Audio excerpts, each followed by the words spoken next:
Hi, I'm Kara Goodwin, host of the Meditation Conversation podcast. So happy to be with you today.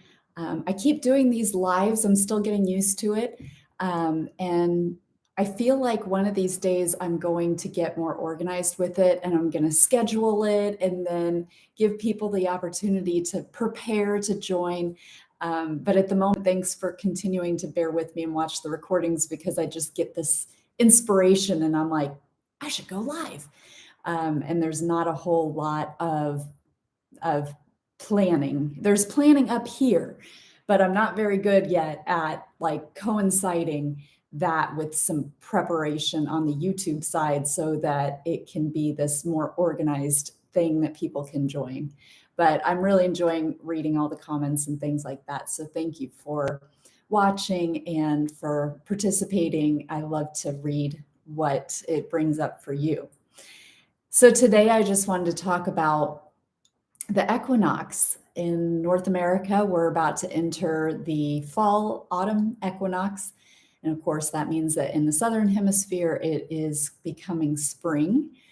And anytime we have an equinox, it's a planetary alignment that brings forth a lot of energy. And the windows, so of course, we have the actual equinox when the planet starts to turn the other direction on its axis. You know, it's the I won't get into the mechanics of it, but it's when we've hit that, that point. What is it called? It's like the circle of Capricorn and the circle of but it's not the circle, is it? See, I should have done some research. I'm like going back to social studies in 7th grade, which was like 30 some odd years ago.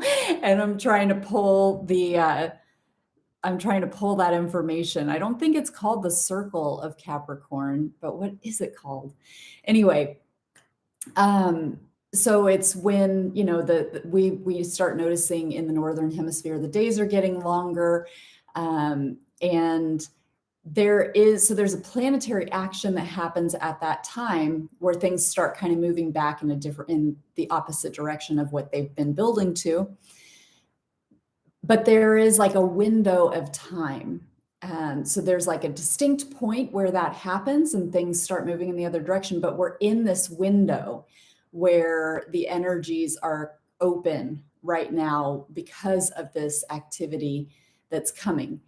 And what I understand is that it used to be, before there was so much energy in this planet that was kind of supporting our ascension and the massive awakening of humanity, that it used to be there might be a day on either side of the equinox, or it might be like a couple of days on one side of the equinox and a couple of days on the other side.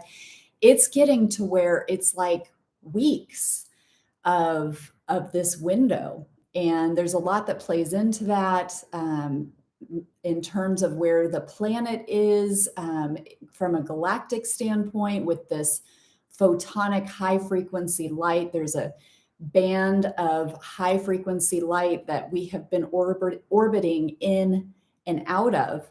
And as we get more and more into that, we're spending more and more time in that. And then also the sun, our sun is spending more and more time in that because also the solar system is rotating as well. We know that there's a rotation of the planets, but you may not think about there being a rotation that our solar system is actually rotating as well.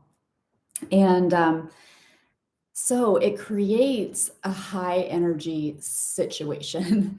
And of course, we have a lot of activity with the sun as well in terms of flares and coronal mass ejections and all of those types of things. If you follow that, then you're well aware of it.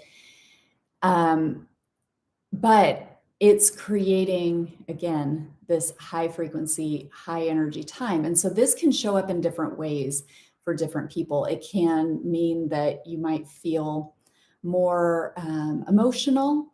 There might be, because things are rising up. So you are an energy being. And even though we can't see the energy. We can't hear the energy. Typically humans can't see or hear the energy, but you are experiencing it on a subtle level beyond your five senses because you're an energy being. So you're interacting with new high frequency, high vibrating energy.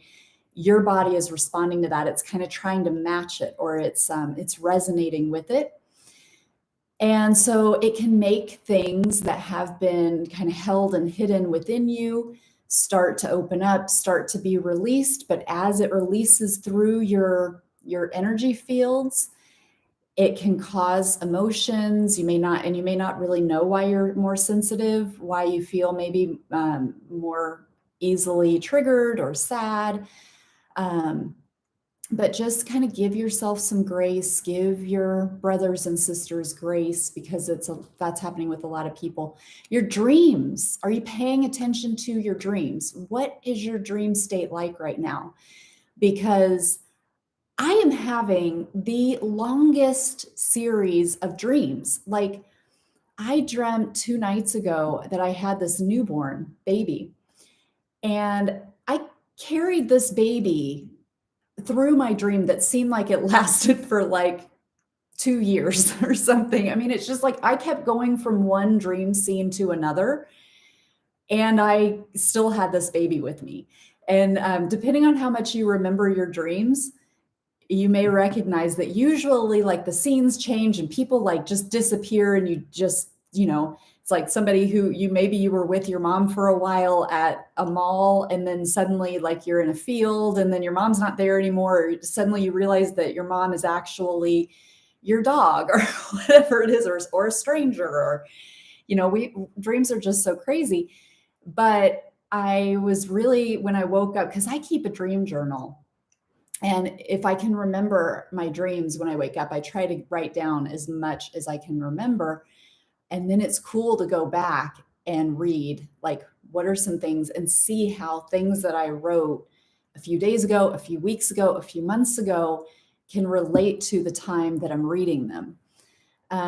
But also I just recorded a podcast yesterday with this couple. They're called the Paranormals, and they do all this paranormal, and they're called the Paranelsons, and they do all this paranormal investigation. And they were bringing up things that, like Frank Lloyd Wright, I had a dream that figured, in fact, I think the dream with the newborn. No, it wasn't that one. It was the night before. But Frank Lloyd Wright, not big on my radar. Of course, I know who he is, but it's not somebody I think about that much. And he played a role in my dream. And then they were bringing up Frank Lloyd Wright in this podcast just a couple of days later. And it was just an interesting, like, that's funny.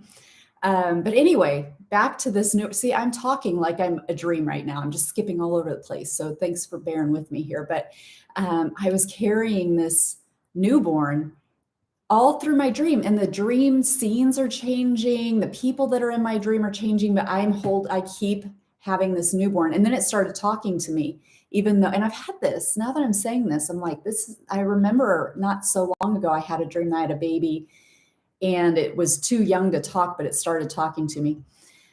And so, but like this newborn figured prominently throughout this, and it just felt like my dream went on forever. And so again, sometimes we really want to know what something means. That's I'm like that a lot, where I'm like, what does it mean? What does it mean?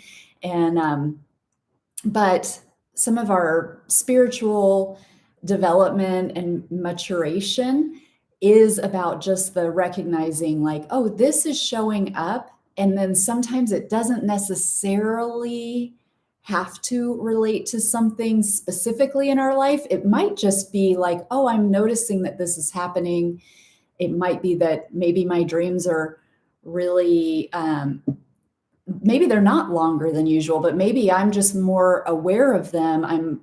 Maybe I'm closer to the surface of consciousness while I'm dreaming, and I can hold on to them and remember them more easily.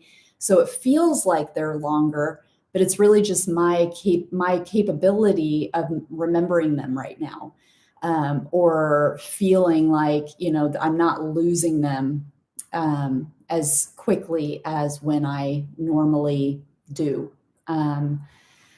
But so writing down your dreams, I highly recommend that. That's also a great way if you feel like you don't remember your dreams, make a practice of keeping a little notepad next to the bed.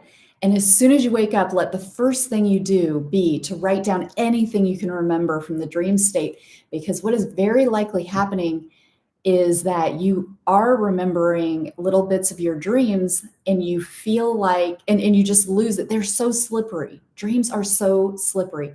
So it might just be that you're realizing, you're forgetting that you're remembering because it's like you have it for like 30 seconds and then you're like, oh, it's gone. I don't remember anything. But if you write it down, that really helps to seal it into your memory a little bit better.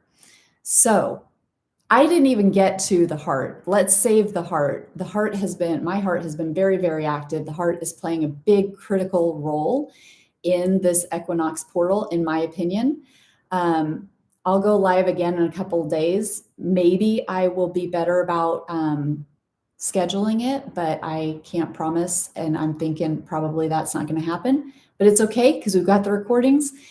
And but I want to keep this short. I like keeping them in little bite-sized things. So I think that I'm actually going to retitle this one, and it's going to be about the equinox portal and dreams. And we'll talk about the heart next time. So I wish you a very, very beautiful day, beautiful week, beautiful equinox portal. Thank you so much for watching, and many blessings to you.